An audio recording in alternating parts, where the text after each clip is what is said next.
guys, how's it going? Quick thing before we start the next episode. Just wanted to let you guys know that we ran into some technical difficulties and the output quality of the video, the podcast, wasn't as expected.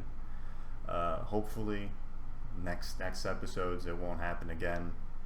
It's still a learning process, but we'll get better, we'll get there. So I wanted to apologize if the video quality isn't up to par, but I still wanted to release this episode for you guys this week. Hopefully next episode when me and Ayub are back, everything will be back to normal and we'll take it from there. Thanks again for watching. Thanks again for subscribing, liking, sharing the videos, and giving us your feedback. And yeah, enjoy the video.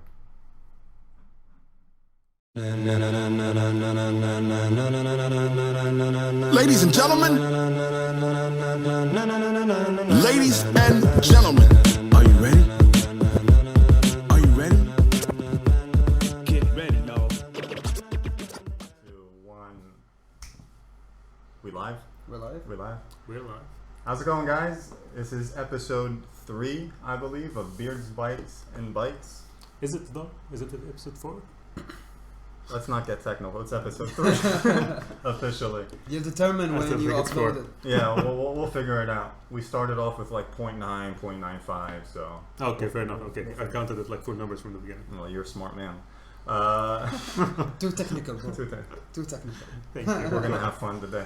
Hey guys, how's it going? We're back again with Abdulrahman Abud from last time. Unfortunately, Ayub could not be here today. He's dealing with some stuff back in Dubai. We wish him the best, and inshallah he'll be on with the next episode, inshallah. But we do have another guest today, our second official guest of the podcast. Hello, everybody. My name is Ziggy. Ziggy. Yeah. That's not his real name, but that's what we're going with. And that's the only thing that you're gonna know.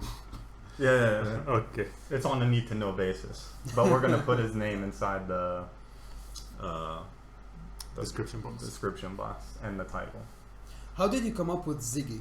The name Ziggy? Is it like? Don't tell me it's inspired by David Bowie. No, I wish. Okay. I wish it was. No, but it's actually like wait, let me introduce myself first before we get into deep. Please go ahead. Because he'll forget. Actually true. So my name is Ziggy. I do some art shit on the side. That's my passion actually. But I work as an architect, and yeah. Have you always been in UAE? Yeah, I've been living here since the 90s. But I'm originally from Egypt, and I'm probably moving on soon, like maybe this year or next year. Oh, you're planning on leaving. Yep. So I heard this from him on the podcast. Oh. He's planning to Really? This is smooth, man. This is news to us. Well, here you go. This is an announcement to the world. Yeah, probably. I'm not sure yet. I'm still planning. A lot of planning. Wish you all the best. Wish you the best, dude. Whatever you go, if you stay here or leave. Thank you. It seems like most of us who are here grew up here that tried to leave. Mm-hmm. Ended up coming They came back. I mean, I love the place. I grew up here, so, but it's not like very sustainable to stay here. Like you cannot guarantee for the rest of your life. So true, very true. Most expats are, at least our generation. We've spoken about this before, that they're waking up to the fact that it's not a sustainable thing long term, like 10, 20, 30 years. How long am I going to stay here before? you have to go back somewhere. You have to go to somewhere. They're not going to True. they're not allow you to stay here. So, and most of the people who are here, at least the Arabs, are from countries who, for lack of a better term, their countries are not in the best state. Let's just say that without getting too technical. To be honest though, since like last year or last couple of years, when they started like the new golden visa stuff and blah blah blah, it seems like it's a little bit inviting, you know, like people can actually start to thinking like we can stay here long term, or a little bit like different than before. It opens up like avenues to like investment, like even people who have money and wanted to invest, they started thinking like lish. But like you said, this golden visa kind of opened it up. True. But so more on you, on your background. You said you grew up here in the 90s. Mm-hmm. You went to college here, university? I did. I actually went like, so I was born in like early 90s. I studied in Egypt for like a couple of years until I was like in the 2nd grade, and then I moved here. and I studied here like elementary school, high school, everything, and I went to university here as well, to Abu Dhabi University, and graduated from architecture school. I actually didn't know what I wanted to do. I went to computer engineering in the beginning, gave up in a year, and then I moved on to Why did you architecture give up computer engineering? So Like, okay. what didn't you like about it? I mean, I was that kid that was like in high school. I didn't know what I wanted to do. Like I didn't know what I wanted to study. I know that I loved computers. I was a fucking nerd. I was like into video gaming and online gaming and shit like that. Oh, so like all of us. Exactly. And I was really good at art. So I assumed by default that I'm gonna either go to fine art school or something related to computers, you know. Okay.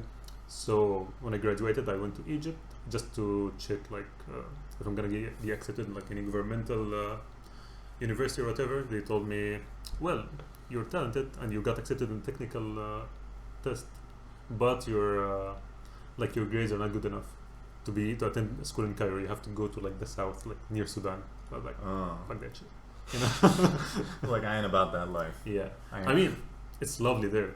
Don't get me wrong, but I'm not used to it at all. I don't have my home there. I don't have because I have family home, obviously where I was born. So I was like, no, I'm gonna stay here. And then, so when I went here to university, I checked an art school. There was none in Abu Dhabi at that year, like 2009 or so.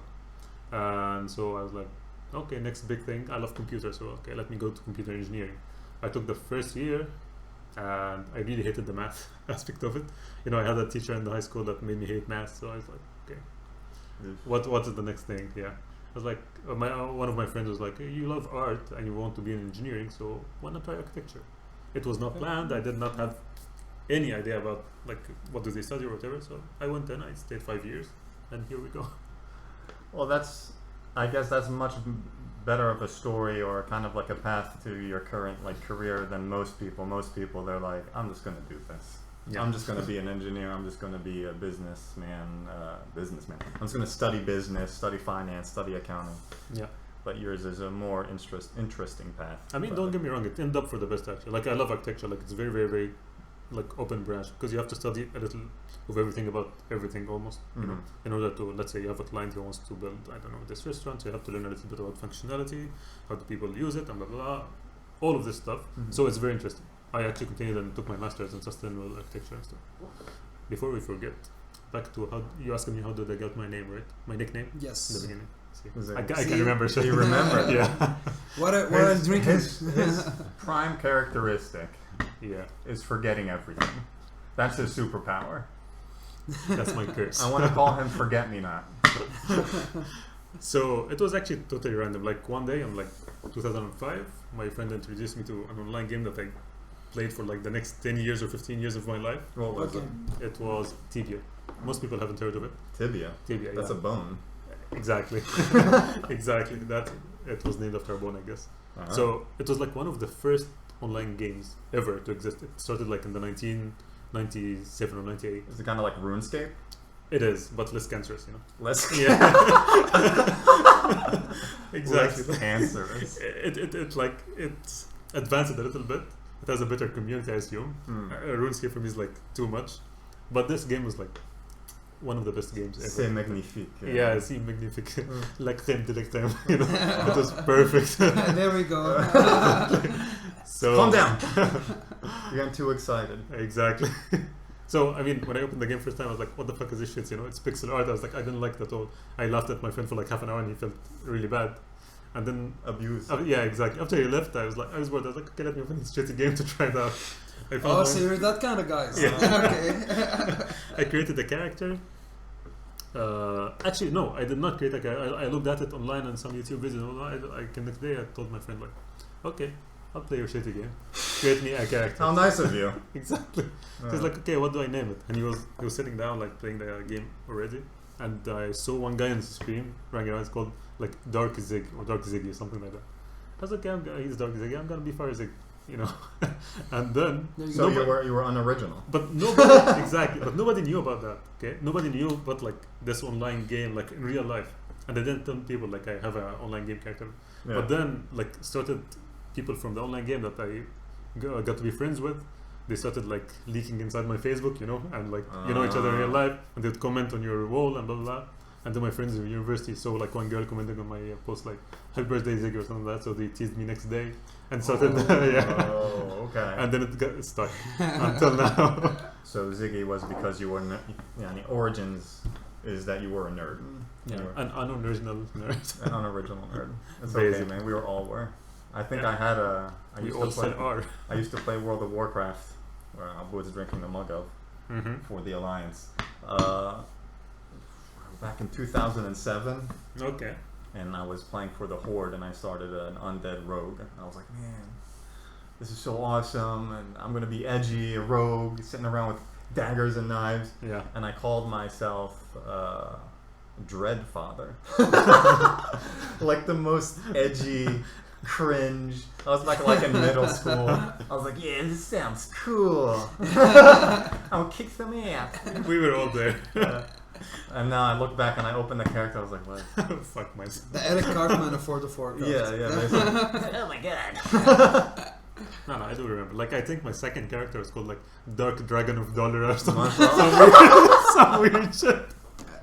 Dude, that's like as bad as the MSN Hotmail names that we have. The MSN Messenger. XX. XX underscore Lovemaster 3000. Bad days. By the way. Mine was Bloodrun Deep Evil.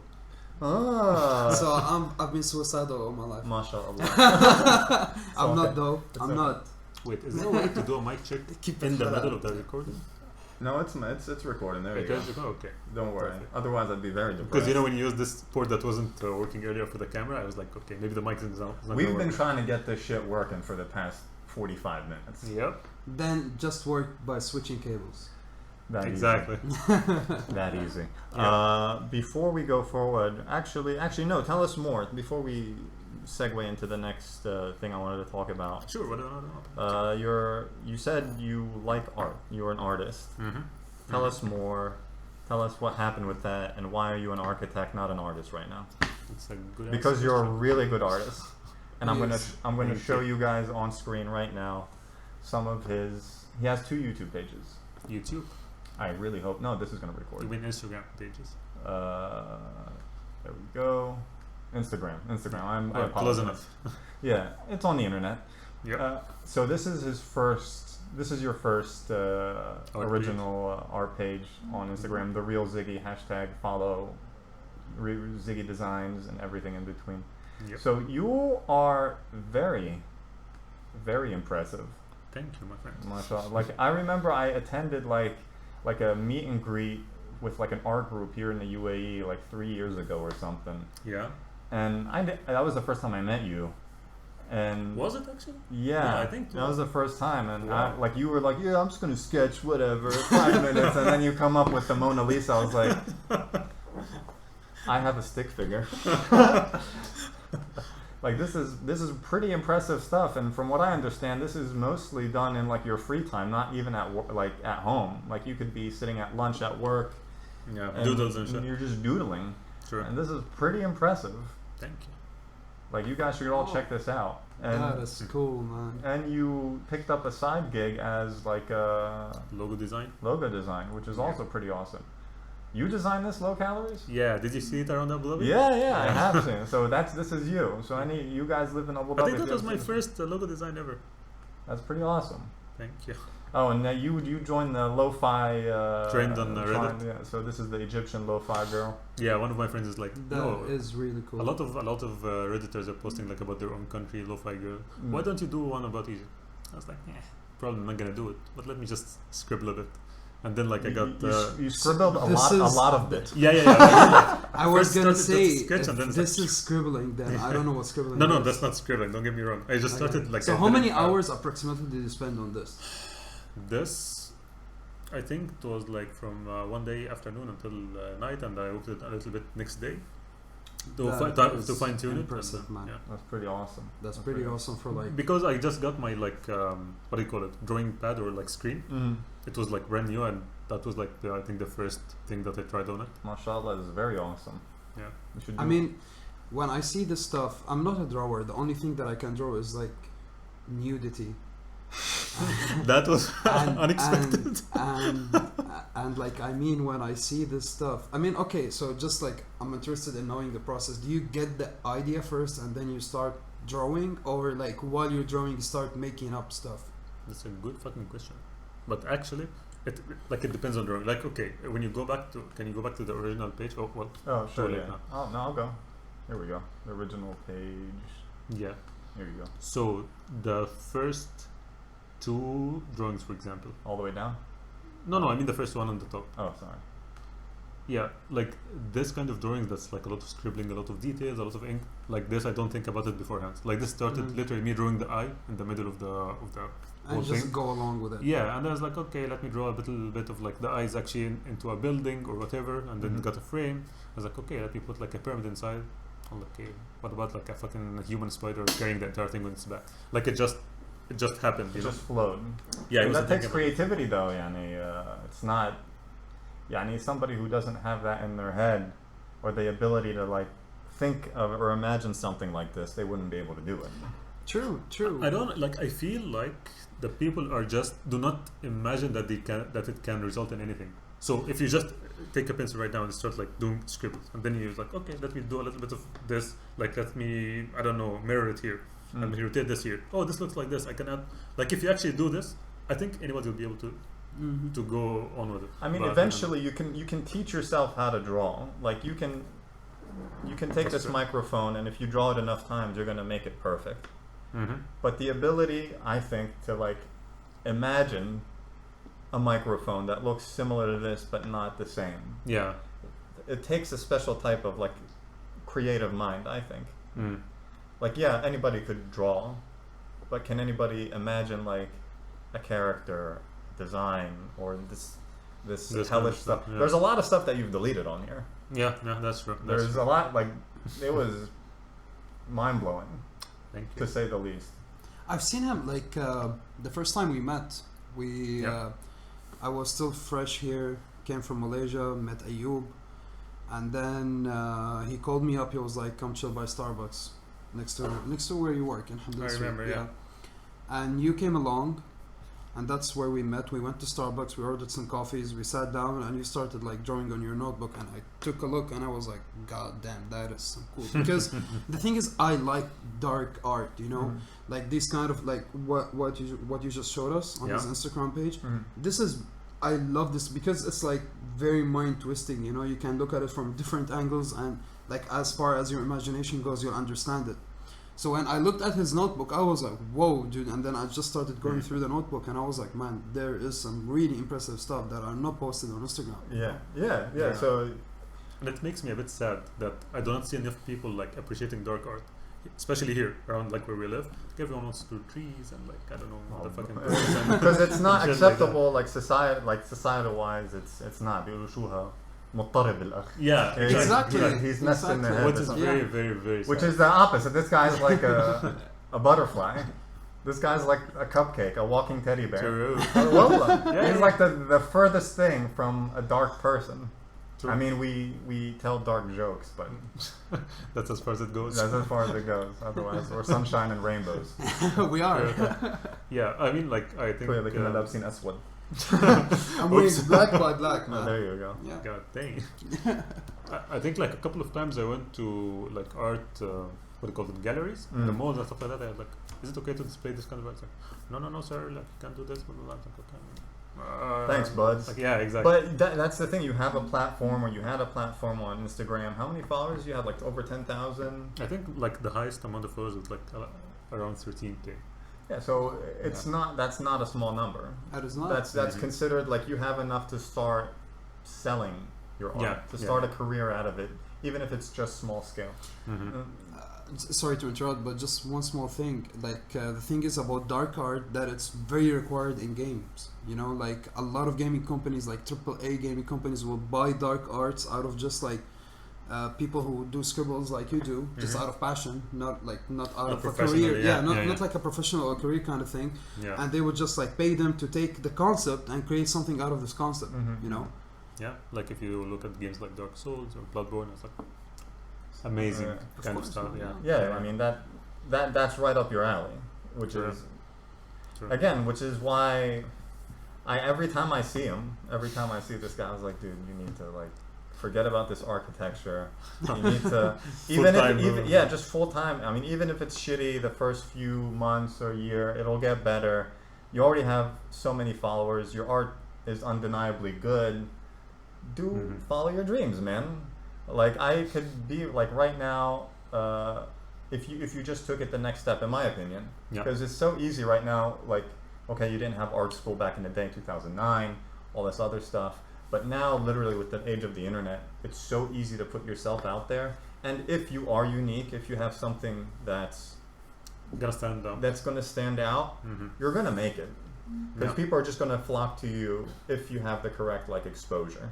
That's true. So the streaming, Twitch, whatever, TikTok now is a big like lucrative thing for streamers. It is. Yeah, artists. I mean, you don't have to do TikTok. I'm just saying. Yeah. No. You got a point. But now you can like go on and tell us why you're not doing this. You're asking the wrong person. you pushed him into a corner. Yeah. I mean, we gotta ask the hard questions. I mean, to be honest, I have no idea. I just know that I'm at least he's honest. The number one procrastinator that I've ever met in my life. You're what? The number one procrastinator. Procrastinator. That I think that's like inherent in Arabs. Yeah, but I mean, like, god damn. You can't imagine that. Yeah, exactly. Exactly. Like to the point, like in architecture school, I used to work like the last 3 days before my graduation project. But I think that's like just, I don't know, like you're saying that you've worked on your project in the last 3 days of submission. For me, that's creative. I mean, it's creative, but it's not enough. Everyone's like, this motherfucker cheated. I mean, if you put more effort into it, definitely. But I mean, like, you get my point, right? Yeah, true. Keep guys going. I totally get your point. I totally like agree with it, and I wish I had like the motivation to wake up. I was like, okay, I'm gonna start working with this. I'm gonna start working with that. But I just don't. I don't know why. I think it might be like my obsession with like being on the PC all the time. And when I'm PC, I know that I'm not gonna do anything related to anything that I like, except for like watching videos, reading articles. I kinda understand what you're saying, but like the thing is that maybe in kind of like deep and like down deep, maybe it's like something you want to keep to yourself. It's not something that you want to like maybe gain a career out of, or like share with people, or maybe make it professional. It's something like between you and yourself, because like it's just like something, maybe it's private. Do you think that might be the problem? Like not a problem, but you think the reason you mean? The reason, yeah. Like I don't know, because like the issue of procrastination that I was talking to you about, it occurs with like not only art, it occurs with shit ton of things that I want to do. Like I want to learn programming, for example. Like I stayed like 2 or 3 days. Like actually, like I stayed like 1 week learning Arduino, made a robotic whatever, blah blah blah. Got really into it, and then woke up next morning. I was like, I don't want to do this anymore. Yeah. Okay, maybe tomorrow. And it's like, okay. It's like, but you mentioned earlier that like you're in this with the stuff that you don't care about. Yeah, that happened. Like I mean, forgetting, not focused with anything, and I totally delete it out of my memory. Yeah, it's stuff that I'm. It's not that I don't care about, but it does not occupy like a focal point in my attention, you know. Yeah. Like for example, my coworkers' names, like, you know, they get actually really mad because I would look at one person, like I want to say her name to start telling her what I want to tell. Like, Ismike, blah blah blah. It's like, but Ismike. It's like, you don't know my name. I'm not gonna answer until you say my name. Like some weird shit like that. It gets you in trouble. But then it really gets you in trouble when you're like in a meeting with a client and you forget the client's name. Not even his name, like you want to talk about like, okay, this slab edge is like this height or whatever, and then you forgot where it is. Forget the entire project. You forget, like, which project is this? Exactly. Why are you here? Where am I? Like I thought I was back on my PC. What company I work with? Got that. Exactly. Like that shit is embarrassing. I have a similar thing where I get very excited about something. Yeah. And I want to learn about it. And I think this is also like detrimental to me as a person, like trying to get better at various things. Is I had interest in art. I had interest in doing this, and I doodle. Yeah. Not as good as you. Not even close. Come on. Programming for video games. I picked up programming for video games twice so far in my life. Back in 2015-16 and back in 2019 and 20. Bad memories. Yeah. Bad memories. You see? Wait, let me finish. You see? Let me finish. Yeah, go. Why did you have to mention this? No, let me finish. Cut the So- video. Sorry, go on. No, it's fine. But yeah, I'll get excited, but then I reach a point where I'm like, man, Fuck that shit. yeah, where am I going? Where am I going with this? Like, I know I'm only doing it as a hobby. I don't have the facility to make something out of it in the future. And in my head, I was like, well, I can spend time kicking my own ass and trying to learn this, but to what end? Or I could just go back to doing what I like doing. But and here you wasting go. time. You just identified the problem. It's the motivation. Like you will work on something, and then you'll be like, what I'm gonna do with it, or like, where is this going to reach? Because like for example, when you're like in the West, okay, there's a lot of competition. You like from your passion.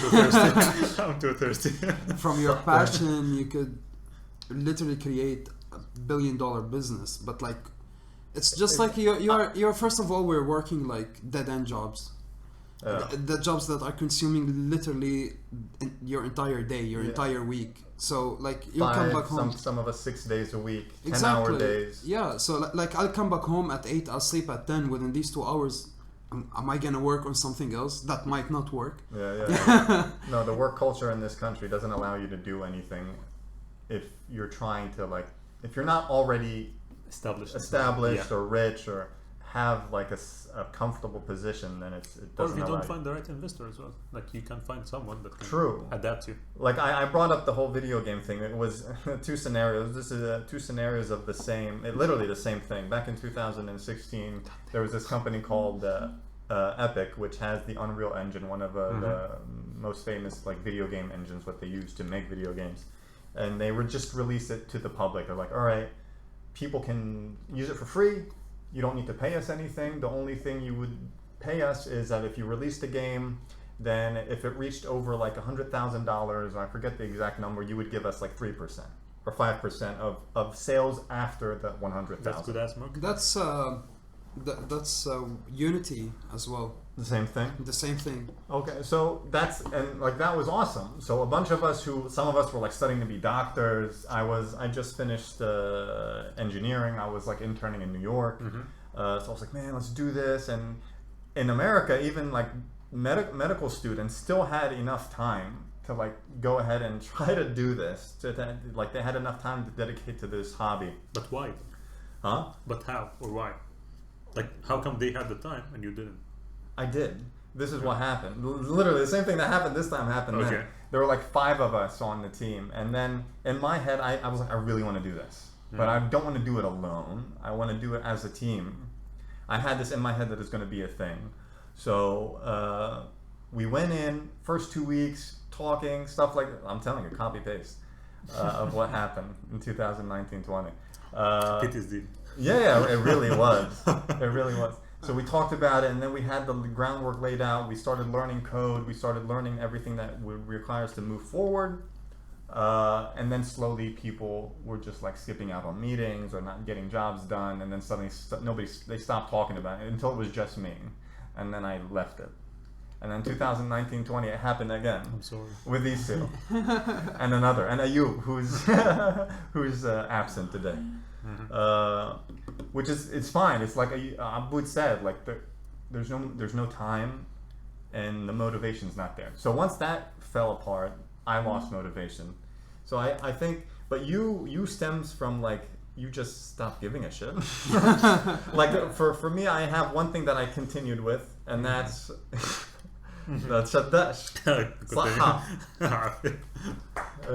Go ahead. أيوة. شو بيسموه Japanese. I've been consistent in my Japanese language learning for the past 3 years. Good for you. Yeah, and like it might slow down, but it'll keep going. So stuff I think for me that it's just I have in my head. I was like, I'm doing this just for me. That's the goal I have in mind. Yeah. And khalas, I don't have a problem like following through, even though it's slow. I'll still follow through.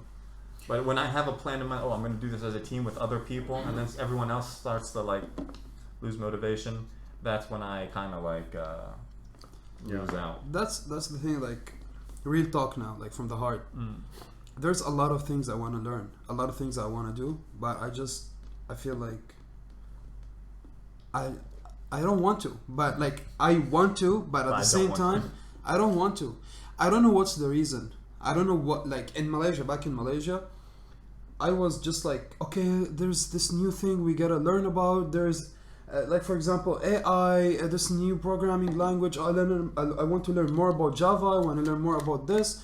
The university is opening a lot of doors to me. I go meet people who have more experience than me just to learn from them. But right now, I'm like, man, I want to start the CCNA course. I have the book. I have everything. What's a CCNA? CCNA is Cisco Certified Network Administrator. Okay. So it's like a networking course. It's like right now, anyone who wants to work in an IT job, this is like the main requirement. Like forget about your college degree.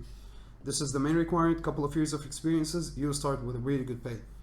But at the same time, I'm like, man, I'm like, this book is 900 pages long. And you have to memorize every single thing in that book. Really? You have to memorize because the Cisco Certified Network Administrator test is really hard to pass. And not a lot of people pass it from the first time. So, like, if you don't pass from the first time, you don't pass from... Like, you start gaining experience the more you fail through it. It's scary, but at the same time, it's rewarding when you get it. Yeah. But I just don't find the motivation to start learning it. I don't, honestly. I can, but I don't see the motivation to do it. This is a fucking depressing podcast.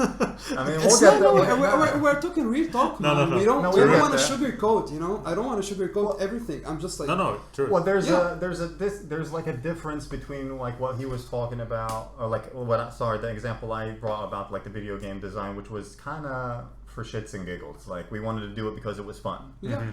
The CCNA, right? CCNA course would be beneficial to you and your career. Like it actually, there's something for engineers and architects, I believe. Like I don't know if any certifications for architects, but for the engineers, it's called a PE, professional engineering course. Same idea. There's like an 8-hour exam you need to take. Blah blah blah.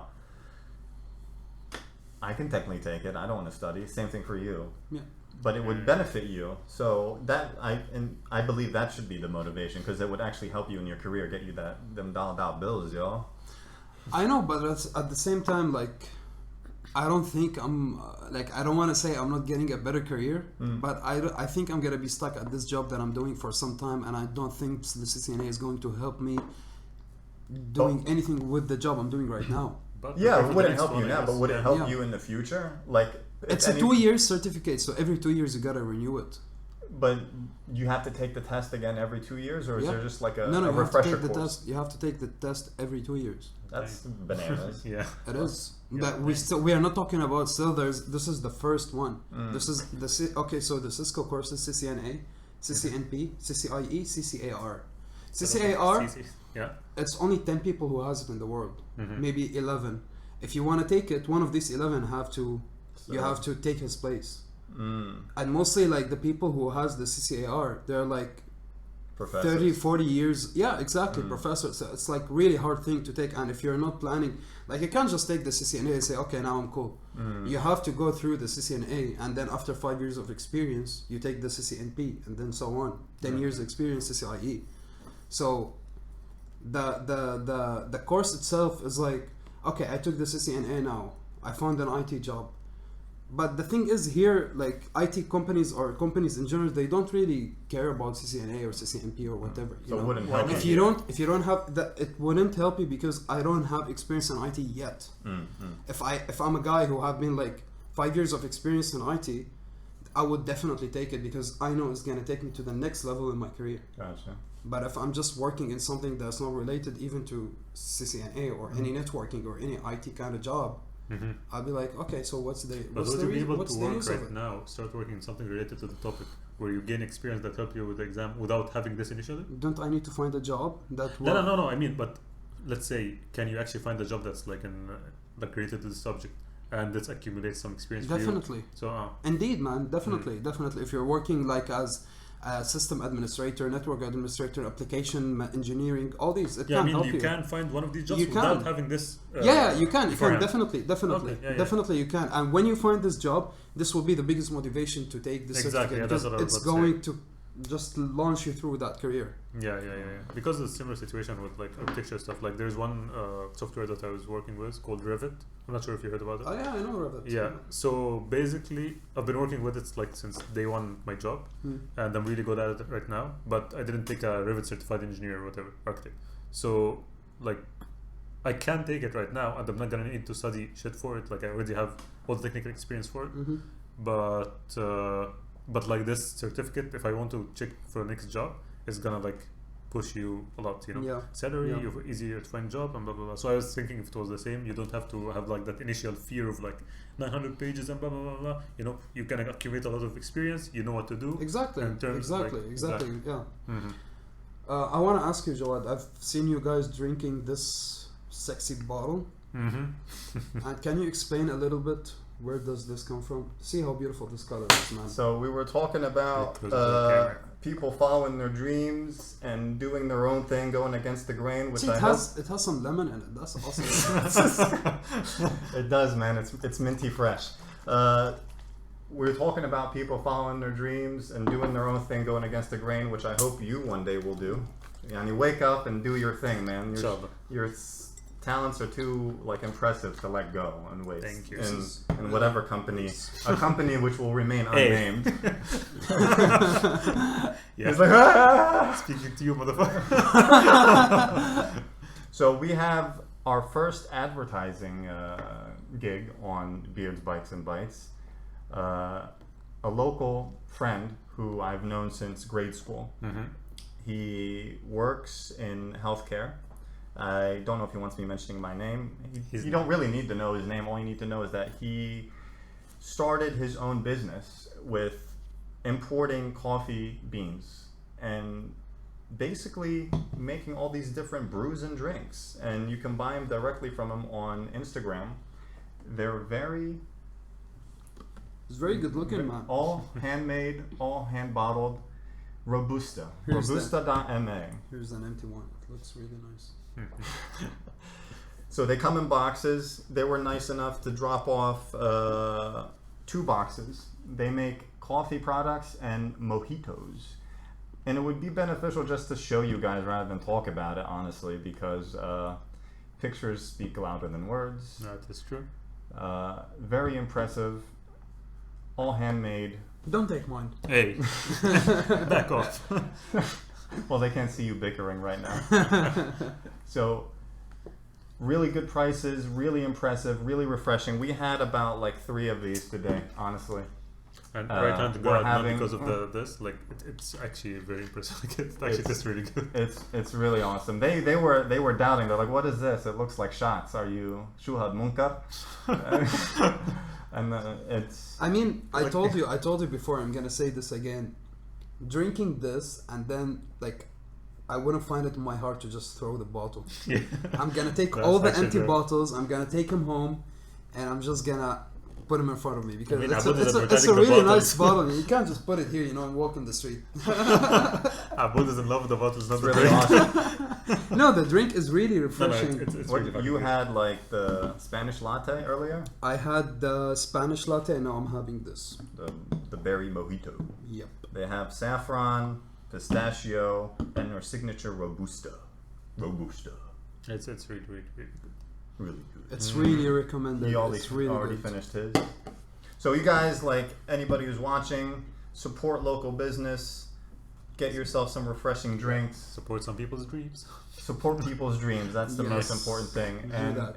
hit Robusta a follow and order today. It takes them 1 day to like get your order together, and they'll deliver it to your house. I don't know if you live in other Emirates other than Abu Dhabi, but I know for Abu Dhabi people, 1 day in advance is all you need and super quick. Do they ship outside of Abu Dhabi? Not yet. So they're just getting started out. And I actually contacted him. He didn't contact me. I said this on my first episode of a podcast with Ayub.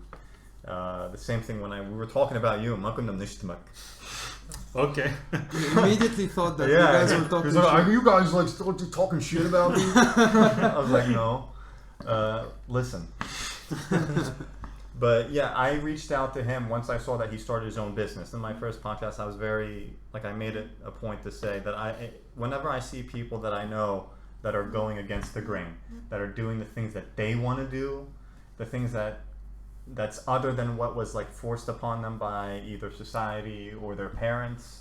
And like our society, like Arabs, that's a big thing. Like ahali bijburu, yani they force their decisions onto their kids. So when I see somebody's doing their own thing, that really excites me. So I contacted him. I was like, hey man, I want to show your product on the show.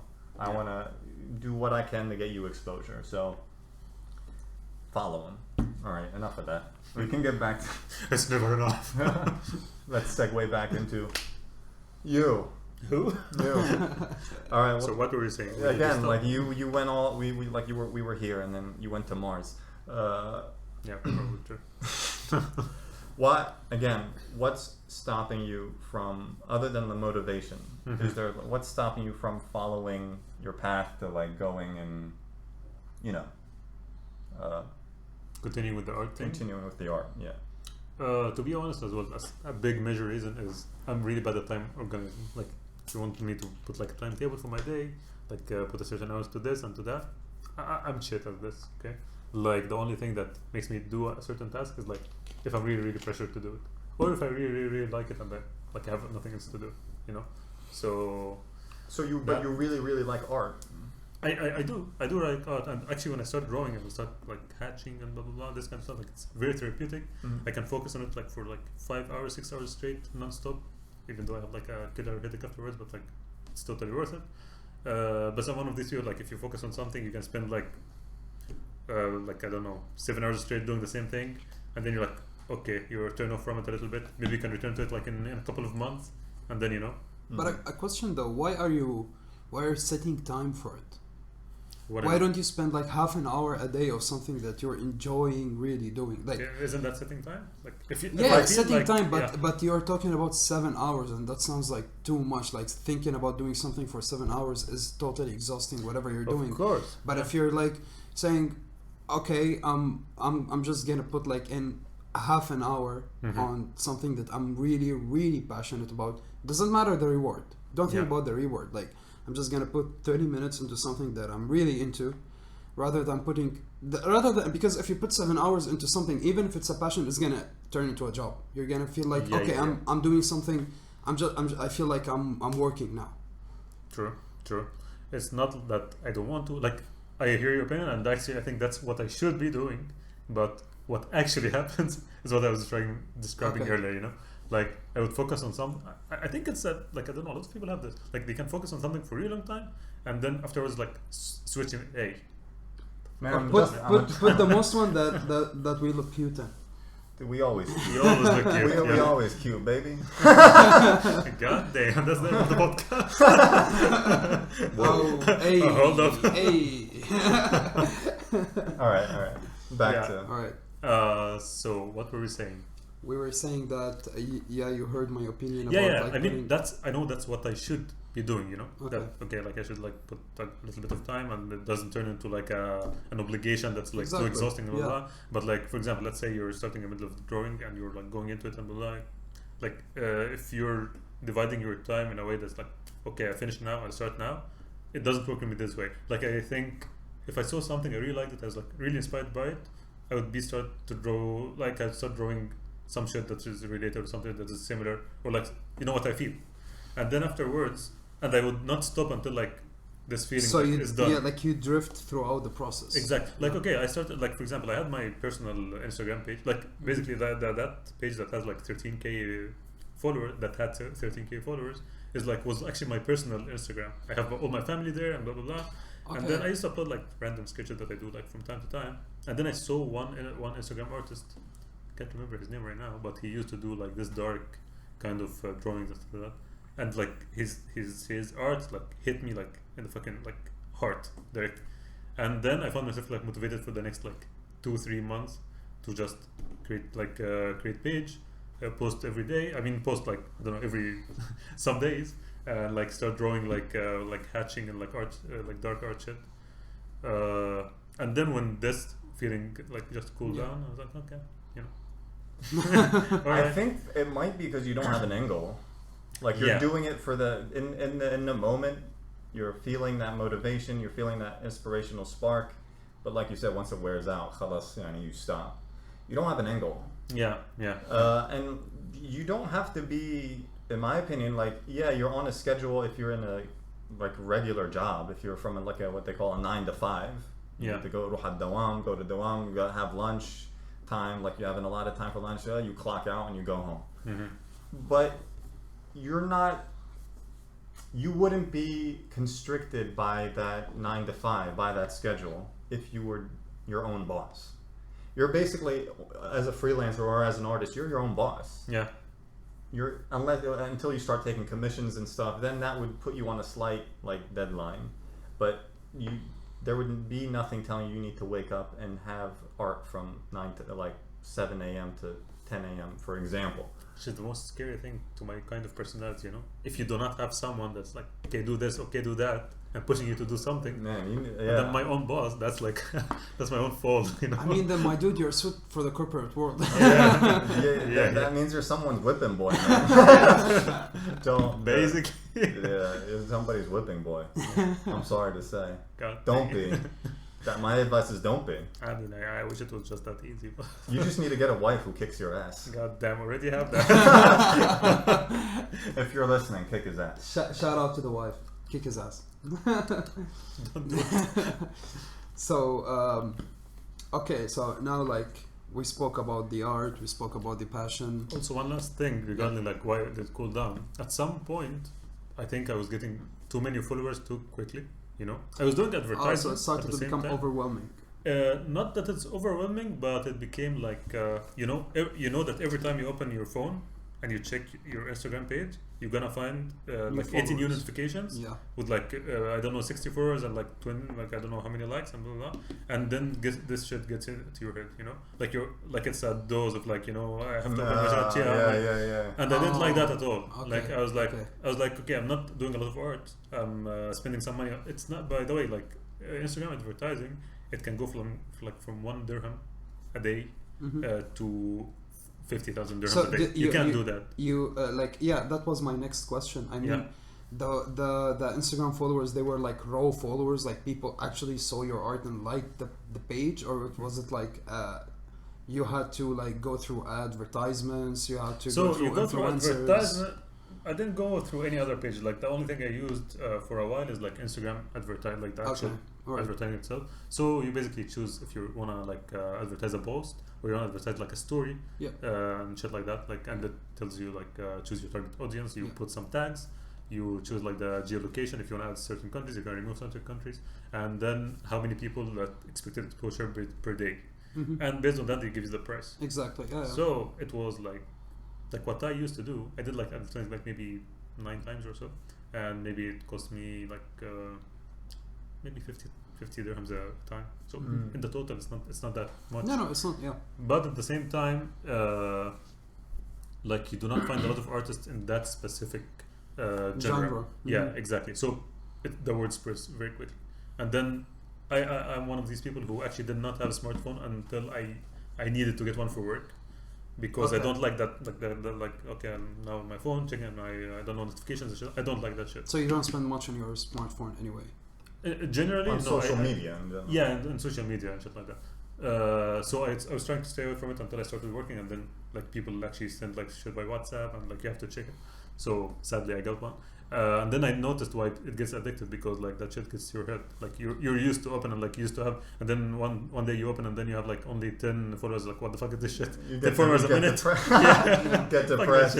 Yeah, it gives you that like dose of dopamine every time you see it, which is why a lot of people like post selfies, and like there's so many girls who, mostly girls.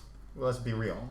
Mostly it's females who post the selfies and like are Instagram models, and they post it for the attention. I totally understand what he's saying, because like back in Malaysia when we were working on the game, so I was handling the marketing, right? Okay. So when I was like reaching out to Redditors, to Twitter, to Twitch streamers, to a lot of people, and when you get a response, you start being, oh, okay, damn, I'm getting recognized. Yeah. So like you become like on Twitter, on Reddit, on Twitch, like 24/7, just waiting for that notification to pop. You're like, oh, this guy is trying the game. This guy is trying the game. This page is talking about the game. So like I totally get it. Yeah, it's like it's like mind wrecking, because you will literally wake up just to go To check check. the notifications, and if you don't get, you'll be like, shit, why did I get is there something I'm doing wrong, you know? And if you get, you'll be like, oh man, I'm getting notifications, you know? But then as a content creator itself, you have to add the layer of like, okay, now I have all of these people are expecting me to post Exactly. like regularly, and then it's like, oh shit. That's not. It's a I responsibility. was like, yeah, fuck that shit. I mean, it's only as bad as you let it become. I think, like, if you let it consume you that much, because there's a lot of people who are famous either on YouTube or whatever, and like we watch a lot of that stuff, and they'll tell you like, I don't read comments. Like I have 10,000 extra like plus comment. I never read a comment. A lot of Twitch streamers, they would like really big Twitch streamers or really famous Twitch streamers, they would just disable the comments. Yeah. You know, and found people that are subscribing, paying, doing. Yeah, like you do what you gotta do. Yeah, It's the environment you make for yourself. That is true. But in my opinion, man, like you got a gift. I really think you should move forward. We went to Comic-Con together, I think 2 years ago, the Middle East. It was the last one. Actually, it was after Corona. It was like during Corona. Yeah, it was like before Corona started strict like rules and shit. Before shit hit the fan. Yep. Yeah. We went in March, I think, right? Yeah, it was the last one. event. 2020? Yeah. I think it was the last mass event before everything got shut Exactly. down. Yeah, true. It was good though.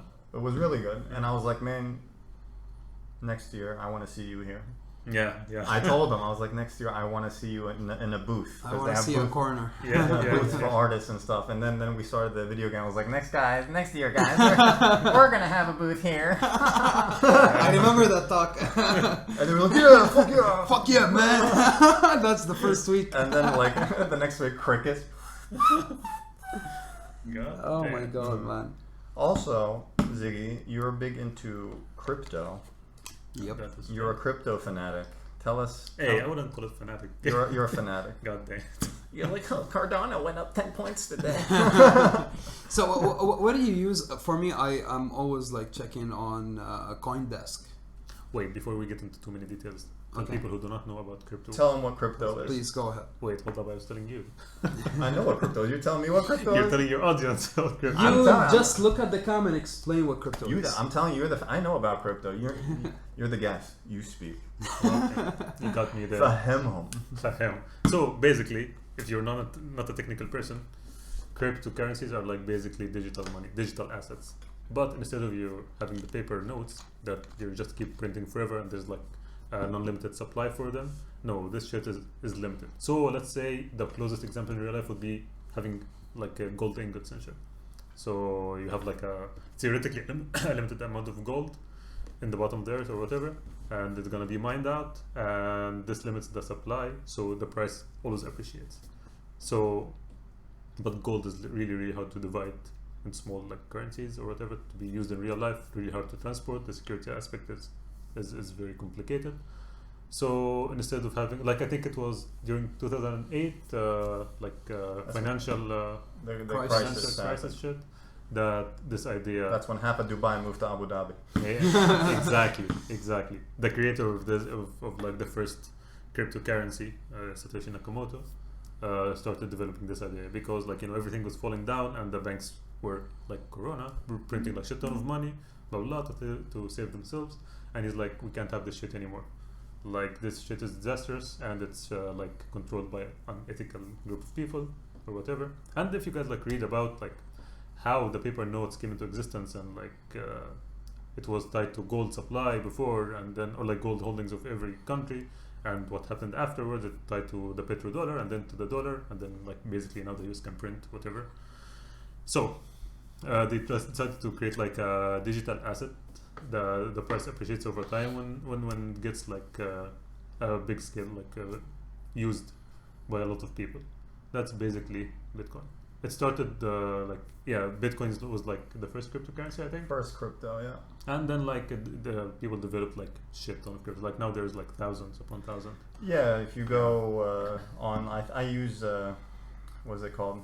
CoinMarketCap. It gives you CoinMarketCap.com. It gives you a list of all the cryptocurrencies that are currently available and their ranking in the world, tied to how much is being held, how much market value they hold, etc., etc.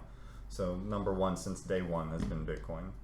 But it didn't start getting real popular or mainstream until about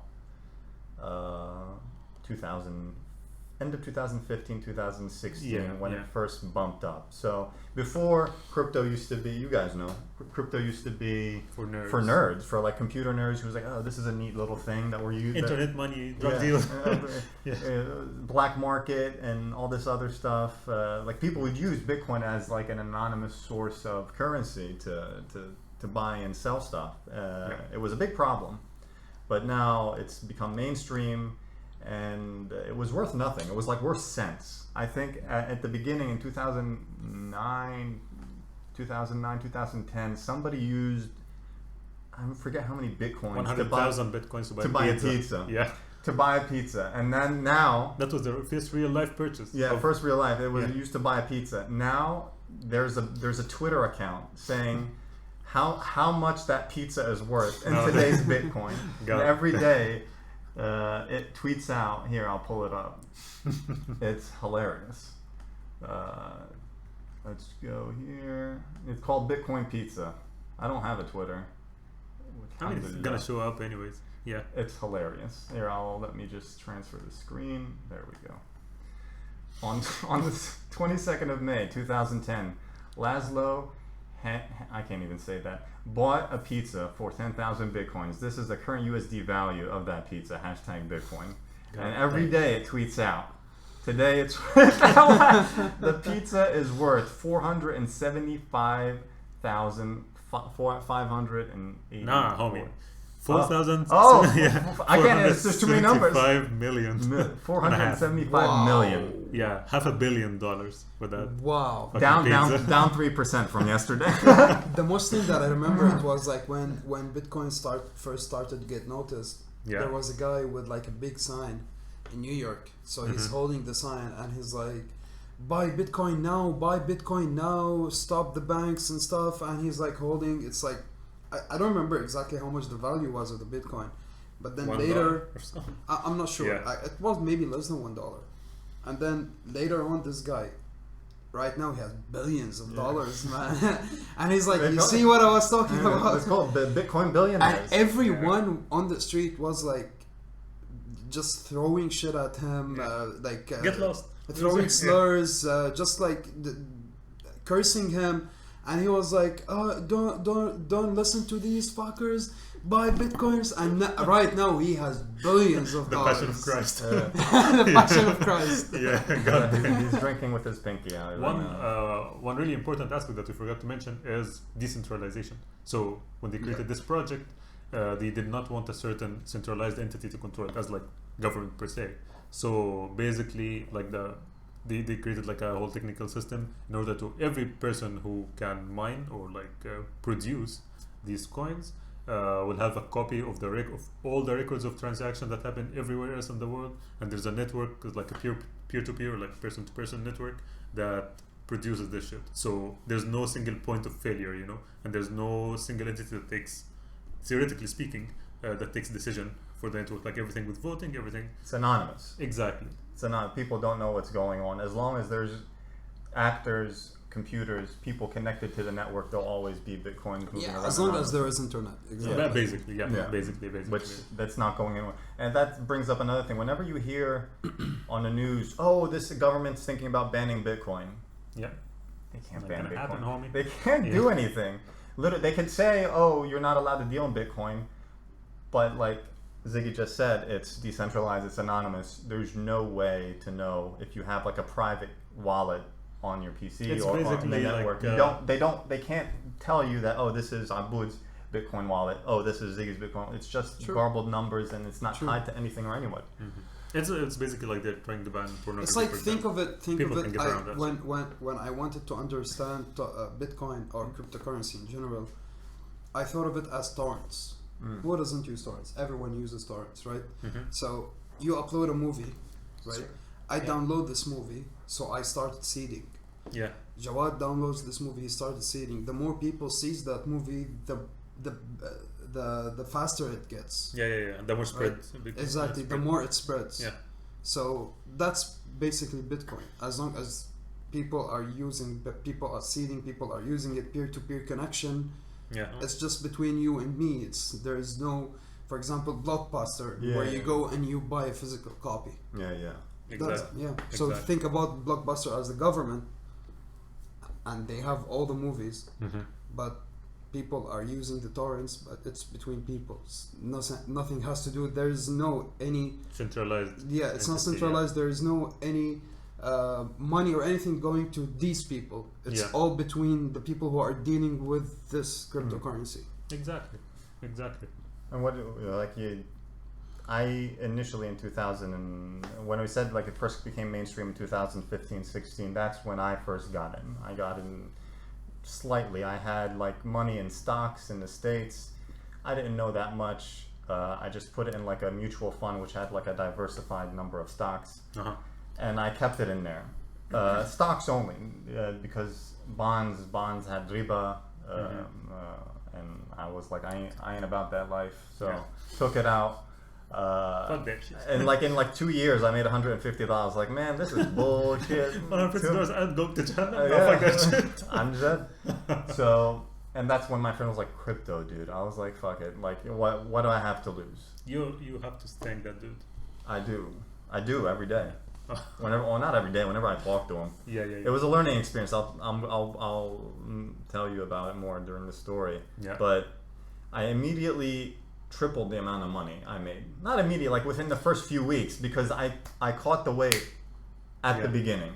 When people started buying into it, was like, oh, Bitcoin. It jumped up like up to 10,000. Yeah. And that's when my friend was like, hey, dude, how about we start selling the machines that mine Bitcoin? Yeah. I was like, tell me more. I'm interested. I was like, well, initially he told me, well, these machines cost $1,300. Okay. And he's like, I already bought 10. I was like, okay, good for you. And then he's like, one of them are selling for $5,000. That's when I was like, tell me more. Yeah. So it turns out this one company in China called Bitmain, it manufactures these machines are called ant miners, which are basically just glorified PCs. They look like boxes, cubes, and their main function is to mine Bitcoin. That's all they do. Just do a single function. They have multiple models, like one for Bitcoin, one for like Litecoin and Ethereum and all these other coins, but their main one is Bitcoin, obviously.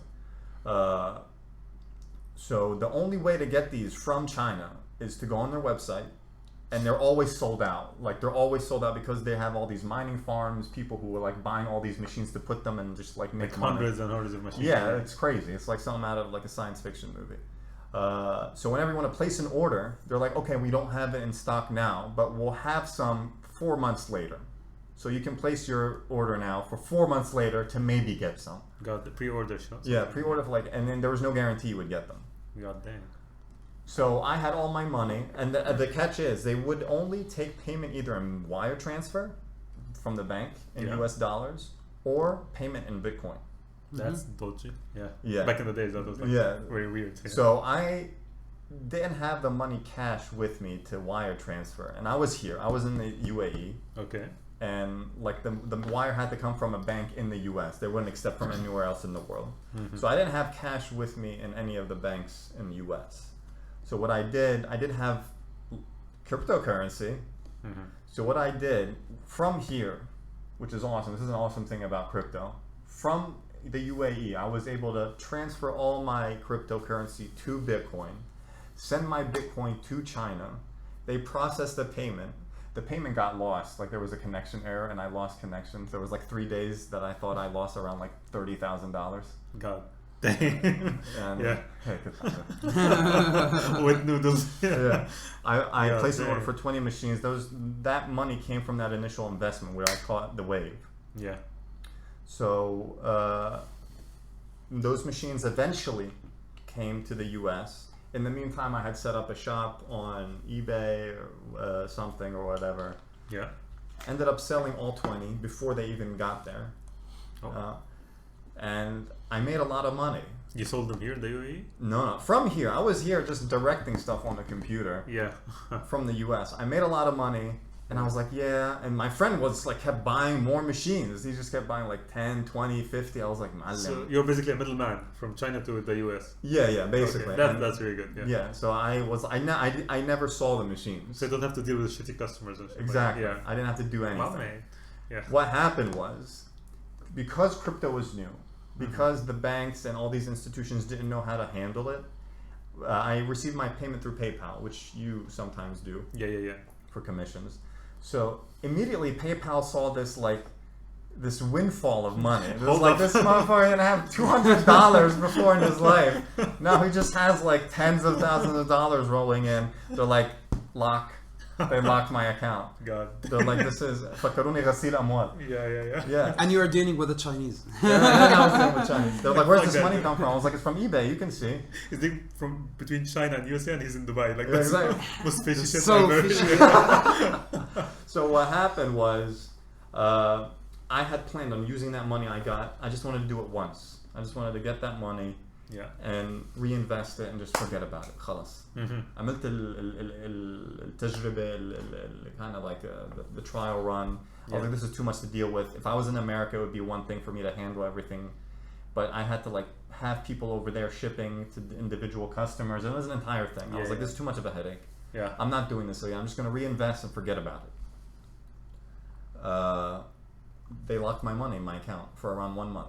Fuck. So in That's that the most 1 scary month, shit. the prices kept going up. I think like Bitcoin at one point reached $19,000. That was like at the peak of that. Of that time in 2016 2016, or 17. 16? Yeah. Exactly. End of 2017. So I was like, man, finally they let go of my money. I immediately tried to transfer it in. I bought, and I was like, I had no experience. I had no experience. I was like, oh, it's gonna to the moon. It's gonna keep going. Yeah. I'm gonna be riding a Lamborghini by next month. God damn. Hold. My man got raped. I watched my balance drop to from tens of thousands down to under 4,000. Whoa, man, that is a Yeah. hit. That was when it went from 20k per coin To the like bottom. 3k or something. Yeah. So I watched all that hard work go to. So investment wise, if you can catch the wave, it's solid. It's solid. Sure. But at that point, it wasn't even big here in the Emirates. Just recently, it It started. was almost big anywhere. It was just starting. Yeah. So there was a company called BitOasis here in the Emirates. It did start already back in the. It was there, and it only had Bitcoin. Okay. And there was another one in Bahrain called Rain. I don't know what the fuck that is, but it's called Rain. Hey, BitOasis, if you're listening, fix your shit. Like you sent me notifications like 1 day after the Yeah, fact. but Come on, bro. he's in BitOasis. Like, I the wasn't. market is dropping now. There's a trend of up. Come on. Get your shit together. Nice. I didn't go on BitOasis. I don't know about their fees or anything, but Yeah. crypto is big now, and Super. And mainstream adaptation is increasing. A lot of fucking businessmen are buying it. A lot of institutional money is going in. So back, Exactly. I think the initial run in 2016 and 17 was when people like us, who had extra money, started pumping The lab money rats. in. Yeah, they're pumping money in. So it increased out of just that sheer number of demand. But then I think some whales, people who had a lot of money bought in. And was like, oh, it's time to make money, and they just sold all their Bitcoin and made the market drop. Fuck. But Yeah, here's the question: do you think right now it's too late to invest? Not No, even not a at bit. Not at all. It's like Ziggy just explained. There's a finite amount of it, and it is not tied to anything. Like intrinsically, you could think of Bitcoin as this bottle. Even what is this bottle worth? It's worth nothing to you and me. Bitcoin's the same. It's not anything valuable, but it's valuable to society because of what it is. The same thing can be said to gold. The same thing can be said to diamonds. Diamonds aren't rare. Diamonds is not it's just being monopolized by one company down in Africa. Yep. I forget the name of the company. They just keep holding. They just so keep, the they don't allow, they supply is have very right they have tight. rights over to all the mines, so they're they could create artificial Inflation for price. Exactly. True. So it's not too late because there's a finite amount, and the big institutional money, the banks, mutual funds, hedge funds, even Elon Musk. Yep. Elon Musk now The big tech companies. yeah, big tech companies are all into crypto. Everyone's trying to make their own token, their own whatever. But the thing is, Elon Musk first he was supporting everything, and then he was like, Tesla is going to accept money in Bitcoin. Bitcoin started to skyrocket. Investors started to buy. People started to invest. All of a sudden, Tesla is not accepting Bitcoin. I think that's more It of just like turned to shit, man. no, that's another thing. Like you said, it's decentralized. Nobody has any control of it over it. But like when somebody like Elon Musk, who's known to like basically be one of the world leaders in tech and controls such large Influence. influence on something, one tweet could like drop or raise the price. That's what he was doing in the previous 5 months, man. He was just tweeting, do this, buy Dogecoin, exactly, like right here. Dogecoin. Elon Musk is the one who made it what it is right now. The owner of Dogecoin right now is worth $2 billion because just Elon Musk woke up one day, he was like, just buy Dogecoin. But how long do you think this trend actually will remain? Because crypto is very volatile, first of all, and it's very new to the mainstream adaptation.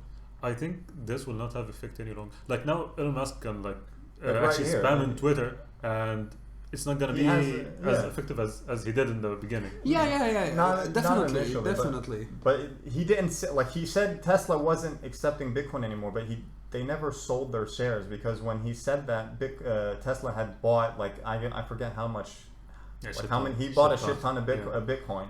He never sold it. Yeah. I think the reason, I can't say this for certain, but I think the reason why he stopped accepting Bitcoin at Tesla, because his financial people was like, dude, fuck it. It's too volatile. Get a grip. We're gonna lose money if like today it's worth 50,000 and it dropped to 30,000. Yeah. Like I think what their Tesla Model 3, their like base model, costs like between $25,000 and $30,000. Oh. So when they started buying Bitcoin, and he said we're starting accepting Bitcoin, it jumped up to like this almost 65, like something crazy. It did not jump to 65 because of this only. No, but it was at that level then. Yeah. And I forget, something happened, or he said something, and it dropped down to 30. I was like, dude, we just fucking we're losing. I'm sure people had placed orders with Tesla with Bitcoin. So they probably lost money. True. They probably were losing money, so they told them, listen, you can't do that anymore. This is too volatile to be accepting as a term of payment currently. But there's a lot of places, a lot of businesses, small scale, that are like, we'll accept crypto, we'll accept Litecoin, we'll accept Ethereum, Bitcoin. True homies. The true homies. Respect. So like right here, like stores needed 50,000. His profits jumped by 250. Like this guy, kufr. Too much. Masari kufr, Yeah. I don't know, man. Like honestly, I'm a Bitcoin supporter. I'm a cryptocurrency supporter. Wait, when did you first get exposed to that concept of cryptocurrency? He told his story. Financially exposed, or just No. exposed? When did you know about it, and when did you actually start investing about it? I knew about it back in 2013. I was like, when I was still working here in Adnek, and one of my friends was like, hey dude, let's invest $100 in this Bitcoin, and I was like, dude, get the fuck out of here. Fuck off. Honestly, I swear to God, man. And like right now I'm like, this is why I was holding your shoulder right now, because I knew about 2013, but I exposed it later. But I went back in during the 2021 peak, when the GameStop happened, and all of that. I was like, okay, now this is a once in a lifetime chance, honestly.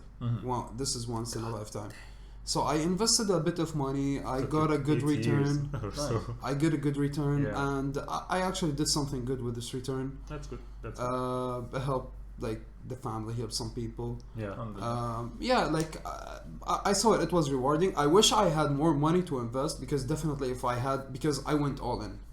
I like everything. I went all in. So I wish I had more. High risk, high reward.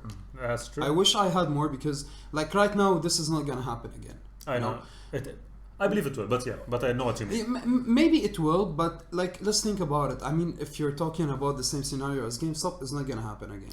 You know, like the extreme pump in like short time. Because it's not about the extreme pump. Like, I mean, GameStop was like. Can you explain that quickly, if anyone is not familiar? Okay, so because we're getting too drifted in like. We're talking about crypto, and now we're into like stocks. Just TLDR. I'm not really I'm not really an expert, but I'm just going to explain the experience I've been through. So GameStop is one of the first companies that you could just buy games there. Like you could buy your CDs, Doom 95 Days, Red Alert 1 and 2, like just like a gaming and this like You rent video console, games, yeah, Atari, Yeah. console, Sega. It's a retail place It's that's a retail exclusively place. for games. That should be dying right now because of that current It online died. market. It basically died. Yeah. So in the beginning of in the first quarter of 2021, the company house they were like, dudes, we close Becoming all our irrelevant, branches. basically. We're closing all our branches. This is the last branch operating. We're gonna sell everything and we're closing down. Mhm. And people were like, no, we're gonna save you. So hedge funds started to fuck up the market. Yeah. But people went against hedge funds, and that's like people were like, they started to like people started to get ahead of the hedge funds. There was a guy on Reddit. The hedge funds were trying to short the stock. Exactly. Yeah. So there was a guy. His name is Deep Fucking Value. So he would just go on Reddit. He was like, hold, buy, sell, buy AMC, buy GameStop. You know, Yeah. buy GME, buy stuff.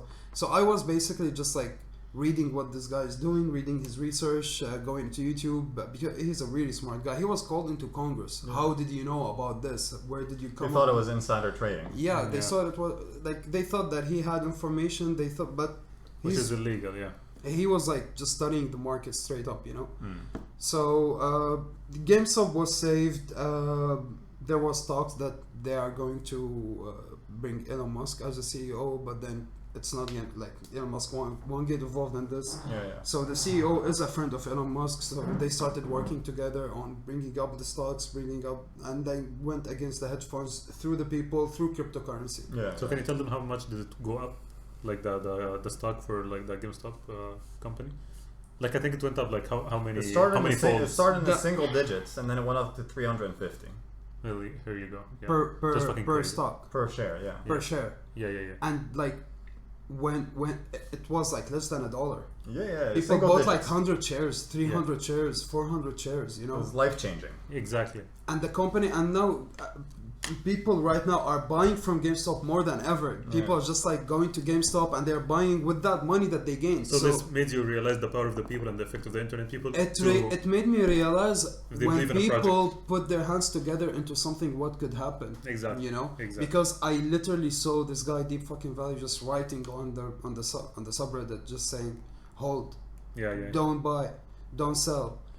People are obeying him. 3 million users were obeying the shit out of him. Yeah, You yeah. know, that's crazy, man. Financial intensive, my man. That's Yeah. crazy. And like everyone, like literally a lot of people I know who started with this GameStop, they made a lot of money because of True. it. True. Yeah, life changing. So that was your first exposure to. That was to- my first financial exposure to it. Yeah. You actually But got like involved. I've known Yeah. about cryptocurrency since 2013 in general, But and I support it since But then. crypto I hate is crypto. You need to make a distinction for everyone listening. That's not crypto. That's not crypto. That's stock. Yeah. That's Stock stock. market, Yeah, yeah. stock. Bourse. Stock. But like a lot of people were able to buy the shares through crypto. Yes. Yeah. Exactly. Yeah. Exactly. So like, but I mean that's my. But okay. Here's a story, and I think you guys are gonna kill me. A friend once in Malaysia, he came to me. He was like, "Dude, I have 2 bitcoins, but I forgot my wallet information." Okay. And we spent like Help 2 me. years trying to get back that wallet, and we never were able to. You would never be able to get that. Everyone has a story like that. Yeah. That's crazy. Because like it was so easy to And get that's Bitcoin. when that it was like $40,000, you know. God dang. Yeah, you would have made it. Haram. There you go. That's actually So great. yeah, that So- was my only financial like exposure through it. Not cryptocurrency in general, but like the community or the like yeah, you know yeah. the financial community of it, because everyone who was like because everyone's going like against these hedge funds, and this is what cryptocurrency is all about. Yeah, and I'm It's telling you, giving times have power to changed. the little man. people. Yeah. Hmm? I'm saying it's giving like power to the little guy. Yeah. Like actually, when I checked the other day, I found that I was checking like what is the most country, like the country that uses like cryptocurrency the most, like most transactions per day and stuff. I expected it to be like the USA and then some European country like where they have like a lot of money. Probably and shit. South American countries. It was, I think, number one is Pakistan. Really? Yeah, and then some African countries, and then South Asian countries, and then South American countries. I know the South American Southeast some South American countries. Their currency is basically useless.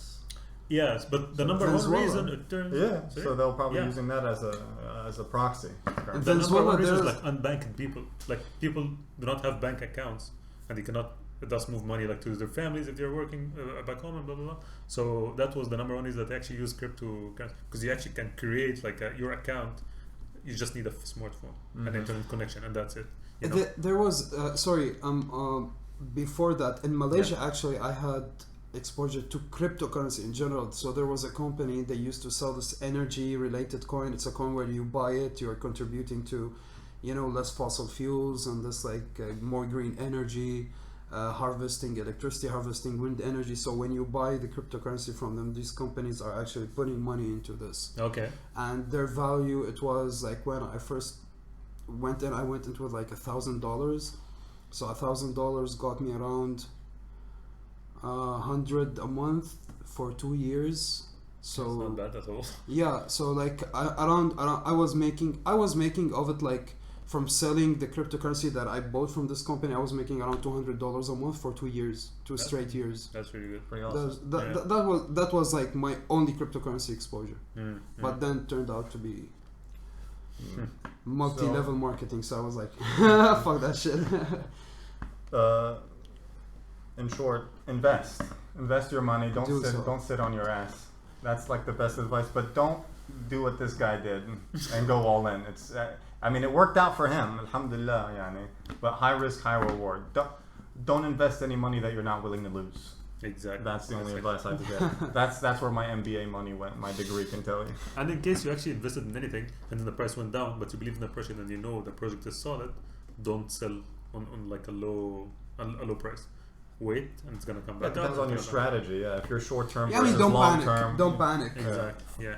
Or FOMO, like I did, and then I saw my. You need to have a heart rate of 60 to invest in cryptocurrency. Yeah, I mean, that happened. I was. It's not When I put all that money back that I made from those machines, Yeah. I never had that money to begin with. Does that make sense? Like I had that money that I had in stocks initially that I just forgot about. I was like, all right, I'm just gonna take this money and move it here. I never really considered touch this money. Yeah, I never really considered that money like in my possession. So when I got all that windfall, all that money from the machines, and I was like, I'm gonna reinvest them. In my head, I think I was like, I still don't have this money. This shit on Zoom It's paper, it's just numbers. It's just numbers on a screen to me. True. So I think that helped like reduce the blow and the depression when I Disconnect a saw little that. bit. Yeah. When it went down, like whenever I tell people the story, like, man, how did you not like jump in front of a bus? I was like, because I never, I never thought I had the money. I never had it. So if someone wants to get into crypto, what would you advise them to go to first? What advice? If you're in the UAE, Experience. if you're in the UAE, open up something on BitOasis or Ring. BitOasis, get your shit together. I don't deal with you. I don't know. This guy does. I mean, okay, so basically عشان بس ما بقاش ظالم في نفس الوقت, okay? Yeah, I downloaded the app because I thought that this was the only application that can get you to cash out in the UAE banks. But it turned out that's not the case.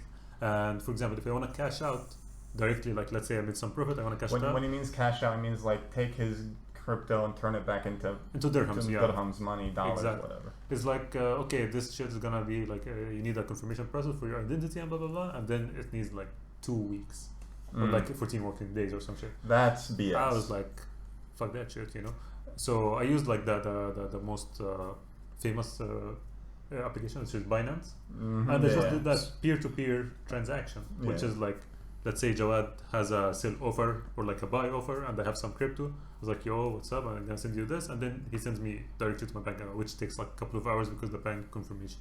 Exactly. I also recommend checking out capital.com. Capital.com, because capital.com, once you create an account, they give you virtual money, so you can like just test that money, buy cryptocurrency, get into the market. That's So, really and the thing is that their platform, when they give you that virtual money and you start investing it in the market, you are like, it's not just like, okay, that's virtual money, we don't really care about that. No, they actually give you the real reading as you're investing real money.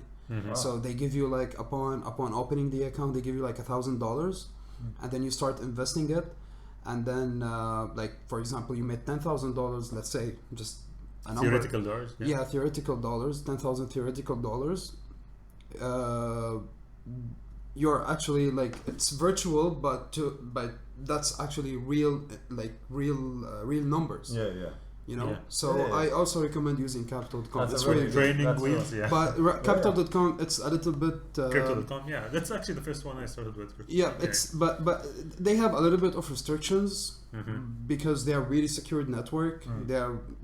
They don't take that much of an interest out of the money you make out of them. Mhm.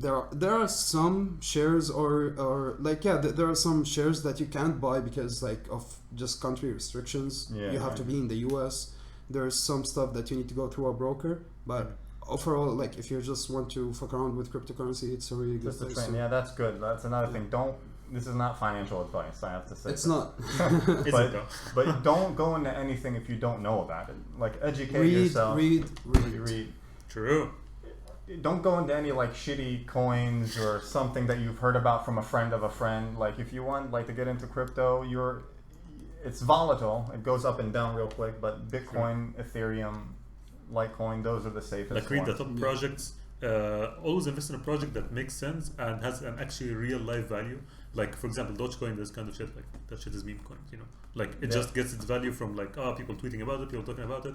I don't believe in these kind of projects, to be honest, myself. But it made It's a people meme some of coin. it. Yeah, Yeah, like lightning struck Dogecoin just because Elon Musk is a troll.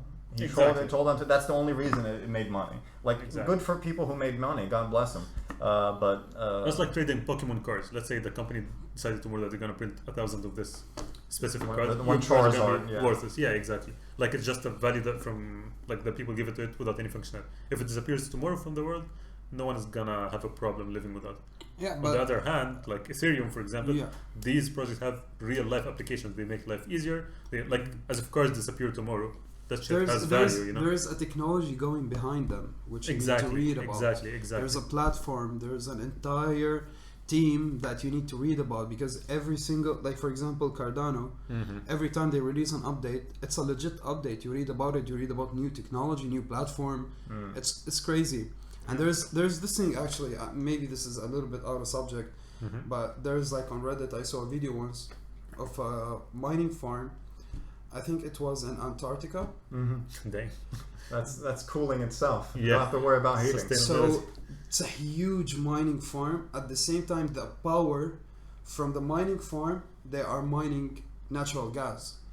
Interesting. So Wow. yeah, Yeah. so the guy is literally showing you the farm from inside, and then he's showing you a natural gas farm on the outside. But all that power is being harvested through the mining power. Okay. So you So see, hold up. that's crazy. Where like what feeds the mining plant? The natural gas. Like the natural gas feeds the plant. or Yeah, it's- they both that they are harvesting the natural gas and it's feeding feeding itself. the okay. Yeah. So they are literally using zero electricity, zero power to get that mining It's a farm to self-sufficient. work. like, It's self-sufficient operation. mining farm. That's Not crazy, bad. man. Not bad. So you see where the technology is reaching. It's like Yeah, it's interesting. We'll see where it will go in the future. It's not going to slow down. Khalas, now that institutions and like big names, big money's into it, it's going to keep going up. There's They're not letting like. Sorry to cut you off, but I mean, like I imagine if like big ass players are putting their money into this shit, they're not gonna allow like some shitty head like Elon Musk to ruin their investment with a tweet. You know. I mean, but that It's goes gonna be back, goes balanced. back to the example Aboud said with the GME, GameStop, and AMC. The hedge funds wanted to make like short that stock and basically drive them out of business, but the little man was like, "Nah, B, Yeah. nah, B, this is too nostalgic, man. Yeah. Exactly. we're gonna." So that might be a thing. Like that. Like I think if enough people get on in this age of internet, like, and if enough people come together, then they won't let that happen. Forget about the big guy, even like the smaller guys. Yeah, sure. But yeah. Yeah. As long as something has. Plus, the little guy real has life nothing to lose. Use. Damn. Too deep, too The quick. big like the little guy would be, I'm already little man. I got nothing to lose. Mate. But like honestly, no, that's a big thing that isn't taught it's not taught in schools in the States, and definitely not taught here. Here, It's not taught anywhere, man. not just like in financial advice, and like no, in some, I believe in some like European countries, illegal in Egypt. Yeah. Huh? Yeah, that shit's still illegal in Egypt. What's illegal? Cryptocurrencies. Good shit illegal in Egypt. Hey, Man, what actually I was very shocked when I was walking in Malaysia and I saw like a store that says we accept Bitcoin. Bitcoin, yeah. Bitcoin. So like literally you could have the Bitcoin on your phone. You go like you purchase groceries, whatever you like it, and then you leave. Yeah. And like I've seen people using it, and I was like, God damn, that's awesome. Yeah, You know. that's the future. And what was that country in South America that recently accepted Bitcoin as like a legal tender? El Salvador. El Salvador? I don't know. Yeah, exactly. Maybe. I heard about this, but I heard about it, but like I I'm not sure which country because It's El Salvador, yeah. I will tell you, has, like, I'm a not Twitch, as Joel said, this is not a financial advice. I'm not a financial advisor for shit. It is But if Venezuela Yeah. could adapt cryptocurrency, half of their problems is gonna get solved. Because people literally, street vendors are doing handbags out of the currency, out of like money. They're tying handbags out of out of the physical money. El they Salvador makes Bitcoin legal tender. Like I if mean, you it's check basically their- like the Syrian lira. Yeah. When you go into Syria, every Syrian citizen needs to pay $100 to get into their own country. Yeah. They're like, all right, here's $100, and they give you back a Syrian lira, and they just give you back and be like, ugh. Wait. Ugh. I didn't get that. So Exactly, you're not gonna get it. So for Hold on, every hold on, Syrian, hold on. every person okay. who's entering Syria right now, Mاشي. there's an entrance fees into Syria. It's like going into a club or a bar. you know? للمواطن. Okay. Yeah, not in for, Syria. for Syrians. Okay. So if I want to travel to Syria, I have to pay $100. But $100, I have to take this $100, buy with it Syrian lira, At the border. and at the border, and pay with the Syrian money $100 worth. Okay. What's So the let's say fucking point? how much is $100? Like It depends on whatever the market price. I think now it's like 3,500, but it's fixed. When you go in, it's like $100 is worth 126,000 lira. But that's not the actual value. They're actually giving you less. Than what it's this worth. is is like the government value. But hold on, I don't understand. What is the point of you, like giving them dollars here, buying the Just lira, and then paying give money, it to man. the other guy? Because Rather they- just give them the dollars and leave. No, they don't want you to give them in dollars. They want you to sell the dollar and To buy them. with it. Yeah, I sell mean, where do them you the think that dollar dollar. went? Isn't it to them? So okay, so Yeah. in Syria, for example, you have $100. Okay. You go to just a guy who deals in the black market. You give him $100, maybe I give you 140. But the government will be no $100. You have to pay it in the borders. Exactly, that's what I mean. Based on our price, which is 120,000. ما هو ده اللي انا مش فاهمه. يعني انت بتديهم دولارز اوكي يروح مدينك ليره تبدا تديهم ليره ثانيه. طب ما تديهم دولارز وخلاص. ما في داعي تعطيهم ليره. انت Don't you pay this انت amount of money? you Okay, then I have to misunderstood, for you to enter Syria, you need to have $100, $100. Yeah. You buy with the lira so you can enter. Oh, that's it. And you don't pay them back the lira. No, you don't No, pay no, them you back. don't. That's what you it don't. is. Like, what the fucking No, point? no. You don't take the lira and then give them again. No, Yeah, no. yeah, yeah, So okay, you buy $100 worth Okay. of Syrian pound to the government so they can give you the price of the government, not Okay, of yeah, the yeah, black yeah. market, because Okay. all people Which is the actual value. which is the actual value exactly. Okay, that makes And the PCR test is like 100 lira. Yeah. The PCR test is that exact same amount. It's like, here's what you came in with. You're Now gonna do give a PCR. You're gonna give it back to us to get a PCR to literally fuck what I was saying. Just give them the fucking $100. You're gonna take it one way or another. off. Yeah. Oh, it's funny because my mom is not Syrian. So when we went there, I think a few months ago, for my cousin's wedding. ألف مبروك. الله يخليك عقبالك يا باشا. We went in, obviously, myself, and I. My father, brother, no, my brother was there, my sister, my dad, The and whole me. pack. Yeah, basically. We went in, the Syrians دفعوا $100. Okay. واحد اثنين ثلاثة. My mother was with us. My dad wanted to pay. He came to pay, but he was like, no. We don't take from foreigners. والله قلبي عورت. And my mom was like, well, damn, look at me. I'm fancy. Yeah. And then... I'm getting treated in your country better than you. So we come to leave. We give back the money in the PCR. We get the PCR test, and then we came to my mom. She wanted to pay for a PCR test. She was like, where's her $100? They're like, what? They're like, she's not allowed to leave if she doesn't pay $100. Oh my god. So the same thing we had to do to get in, she had to do to leave. عشان انتوا عارفين التريك اه اجانب مش هيعرفوا يدخلوا على لك الاباكس بتاعتهم الكونتري. I was like, what if, and there's like, I don't know what the banking system is in Syria. I know there's like trouble with international banking. Like, what if somebody goes to Syria, like some poor white person who was like, I want to sightsee Syria. Me, fuck that dude. And then he was like, all right, I want to leave. They're like, you can't leave. I was like, I don't have $100. I fucking live in a tent. Yeah. I was like, I guess you live here now. Too bad, bitch. Too bad, Oh bitch. man. Yeah, Yeah. that's crazy. It was so That's funny. crazy. I was like, okay. Because he knows in Syria you'll have to enter Syria. You want to enter Syria. But someone else is like, no, fuck that shit. I'm gonna leave. It's like, well, you need to pay to leave. Anyway, you gotta pay, man. Like, fine, it's fine. PCR test though, yeah, I noticed like the price here, alhamdulillah, is like way better than any other country. Alhamdulillah, yeah, here in the Can't country, imagine. they've really done the best they can to make it as seamless I as mean, possible. Affordable, yeah, That's the benefit of working in the medical sector. You don't need to worry about PCR. Your company will just like, dude, there's a PCR downstairs. Go do it for free. You work. Can I complain about how many fucking apps there are? The rule is now, even if you're like only one dose vaccinated, you still don't get like a green status here. So I have to like fuck off to a baqale or not be able to go anywhere until I'm able to get the second You're dose. infected, man. Stay away. Yeah. I want to go get the dose now, but honestly, they won't let me get the dose. There's Yeah. something I want to point out today. I pointed out to my family in the morning. I was like, do you notice that no one is even sneezing? No one has the flu. It's weird because like right now people would be normally like flu season and stuff. Because like the mucous It's membrane. not, no one is even like having a fever. Everyone's like, there's no flu going on around anyone right now. Well, everyone's staying indoors. It's fucking hot outside. Exactly. You're wearing masks, you're staying indoors, you're taking vaccine for like some related shit, so Yeah, so no one is sick, which is good. Oh. I don't know. It's That's because is that because like The vaccination, man. vaccination, or is that I because think like it's just because of the the app. safety standards. Like, yeah, you're not allowed to have a certain amount of people in the space. no, You're no. wearing I'm masks saying and yeah, the app definitely, but I'm saying like now the vaccination is mandatory, but I'm seeing it as a good thing. A lot of people say no, it's a vaccination. the vaccine? I mean, I'm for vaccines, obviously. I just hate the shitty app. True. I hate all the shitty apps that they have here. I mean, it's not an app thing though.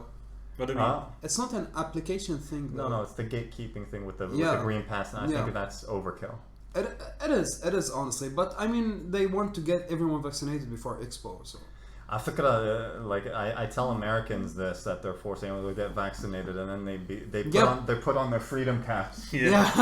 Hell no. They're like, they're making you get vaccinated. Goddamn! I remember when my grandfather What is this, had a communist gator Russia? farm.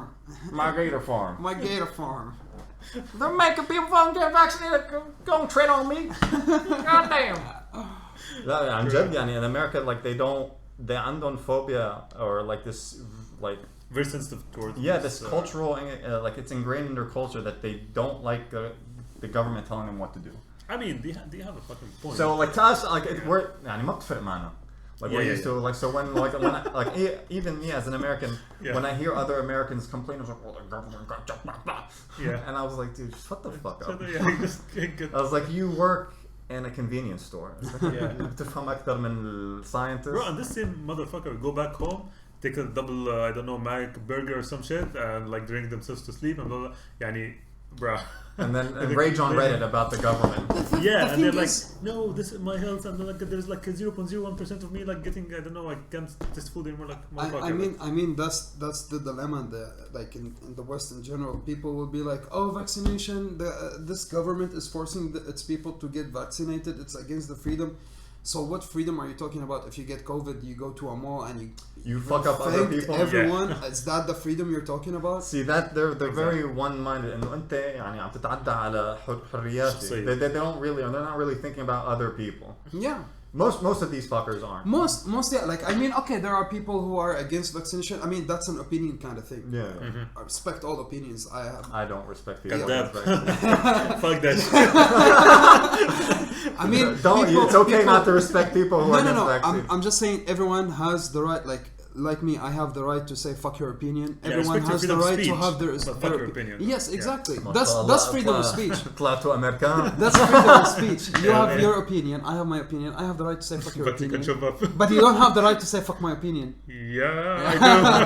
I That's do. narcissistic freedom of speech. Yeah. But anyway, yeah, like you don't get like freedom. You don't want to get vaccinated, okay? But when you are like COVID dude, what do you say when someone is? I understand. Like Yeah. you're free not to get vaccinated. Just understand that comes with consequences. You're not Don't allowed fuck up to. other people, Yeah, man. you're not. Yeah, yeah. You just need to accept it. Exactly.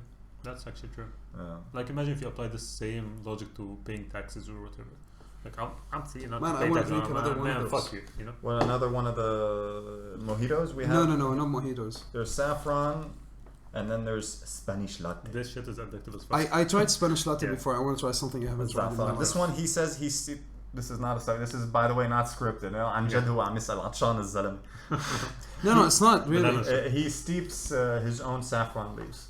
So you Oh, get, everything is done by hand. Wait, really? Can it actually grow here? ما بعرف وين بيجيبه. Oh, that's Oh, nice. okay. It's really good. It's dense. It's Wait, nice. I thought you said he grows. His No, own? he steeps. Oh, okay. I thought you said he grows the plants. I was like, wait, can it Saffron. actually grow here? I don't know. I don't know. Saffron and saffron, right? Zafaro. But isn't it like expensive? Very expensive. Fashion. That's what I asked him. I was like, "How are you?" Fashion. I was like, "How are you doing this?" He's Yeah. like, "I have my sources." So. I mean, my last name is Zaafarelli, Nice try. Nice try, cheap bitch. but I had nothing to do with fucking saffron, man. I mean, the fact that like هو قاعدين هذا in a bathtub هو قاعد. saffron. That's gross. Don't. Oh my god. Imagine me in a bathtub. It's fine, man. And then you just take the milk and. Just ignore that. But I mean, like, yeah, when you grow the plant, like, basically the flower, like, these small, like, hairs inside Mashallah, it, does become we're the talking saffron. about our architecture now. We're talking about fucking. I think it's because Yeah. like horticulture. an entire field will give you like this much worth. Like this is Yeah, an yeah, entire it's field. very- Precisely. Yeah, exactly. it's very expensive. expensive. Same as vanilla, and there's like Mhm. only certain places in the world that grow it, so that's why. Interesting. But cacao is more expensive than vanilla. Here, Is it though? Here, Is it though? the cacao thing is like 33 dirhams. Vanilla is But probably way like cheaper than this. importing. what vanilla? Like the bean?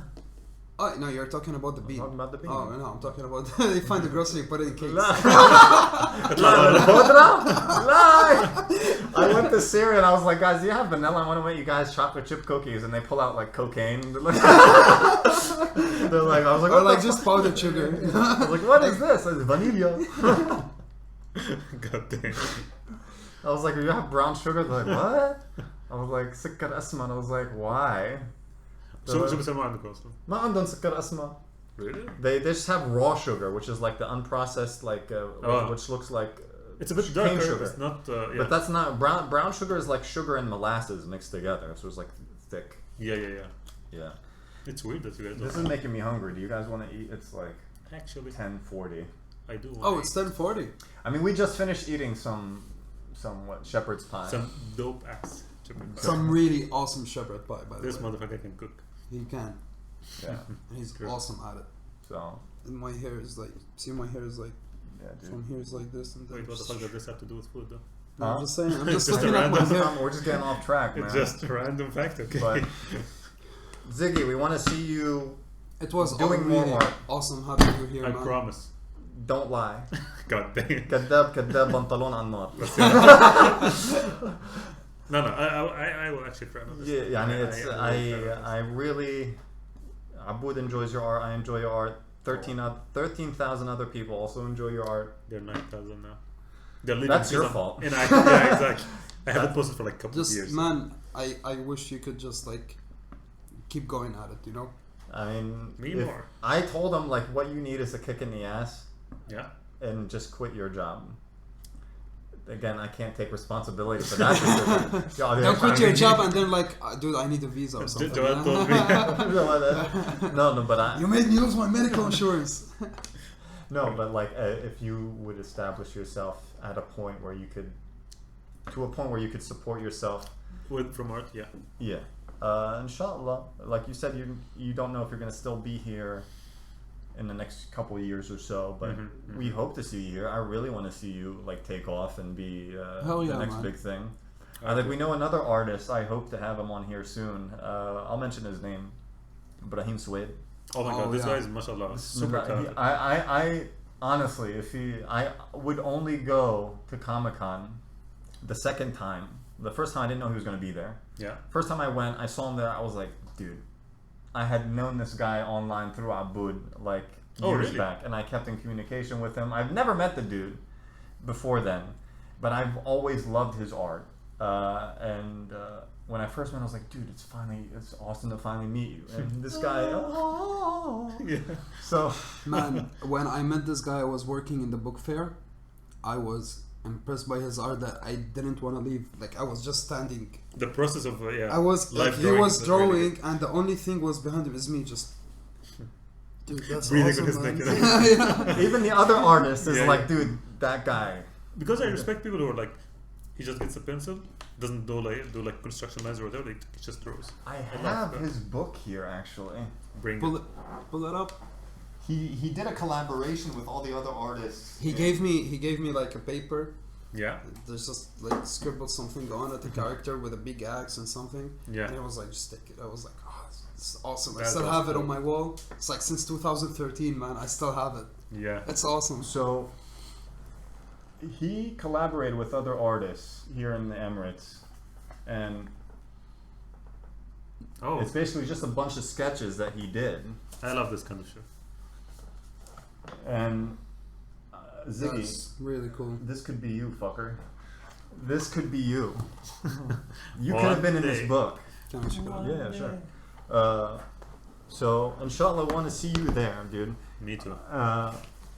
So yeah, the second time, just to finish up the story, the second time I went to Comic-Con, my only mission to go to Comic-Con was to go back and see Ibrahim's booth. Mm-hmm. So inshallah, we'll see you with your own booth one day, and at a bigger support Cheers. online. Inshallah. That's fucking bananas. It is cool. So Wait, what's the name of the we're book? gonna go get something to eat because Epilogue. epilogue, yeah, Getting a bit late. yeah, we're gonna go. Wait, how long lunch. have we been recording? I don't know, but it's an hour, Imagine. an hour and 45. We actually haven't been recording all this time. Yeah, no, imagine. Well, I No. know what that's I'd jump out the window. But anyway, guys, thank you, Ziggy, for coming out. I appreciate it. Inshallah, I really enjoyed it. thank you, Abud, for coming in again. Thank you very much for having us. Ayub, I know We'd you're love to not have here. you the next time. Ayub, I know you're not here. Inshallah, Good luck everything- with your shit. Hope Yeah. inshallah on the next episode you guys will see Ayub here as well. Like, comment, subscribe, spread the word. Shout out again to Robusta.MA. Follow them on Instagram. I'll post the link to their page in the description of the video. And Support actually them. suggest some topics for the next episode. Oh. If they have any topic that they're interested in. Who? Oh You yeah, can yeah. throw it in Suggest the comments, topics if yeah. you have anything that you guys want to hear more about. If you want to be on the show and just tell your story, contact us. We're open. We want to share the stories and get to connect with people again. Yep. So yeah, until next time, guys. Thanks again. Have a good one. See you. Oh, this spicy food, man.